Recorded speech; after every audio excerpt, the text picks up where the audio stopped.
السلام علیکم ورحمۃ اللہ وبرکاتہ۔ دوستو، رجب المرجب کا مہینہ شروع ہو چکا ہے۔ اس کے بعد شعبان کا مہینہ ہوتا ہے۔ شعبان کے مہینے کے بعد رمضان کا مہینہ ہوتا ہے۔ نبی کریم صلی اللہ علیہ وسلم کا معمول تھا کہ جب رجب کا مہینہ شروع ہو جاتا تھا تو رمضان المبارک کی تیاری شروع فرما دیا کرتے تھے، جس کے لیے نبی کریم صلی اللہ علیہ وسلم سے یہ دعا منقول ہے: اللہم بارک لنا فی رجب و شعبان و بلغنا رمضان۔ اے اللہ، ہمارے رجب میں اور شعبان میں برکت عطا کیجیے اور ہمیں رمضان تک پہنچائیے۔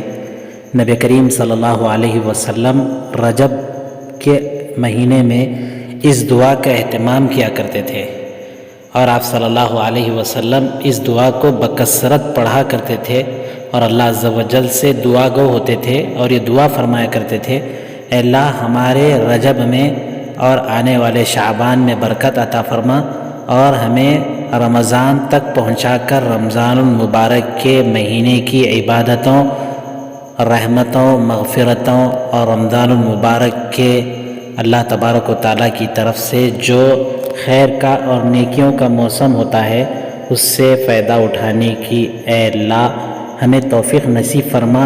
ہمیں رجب اور شعبان میں برکت عطا فرما کر ہمیں رمضان تک پہنچا دے۔ اس دعا کا بکثرت اہتمام کرنا چاہیے۔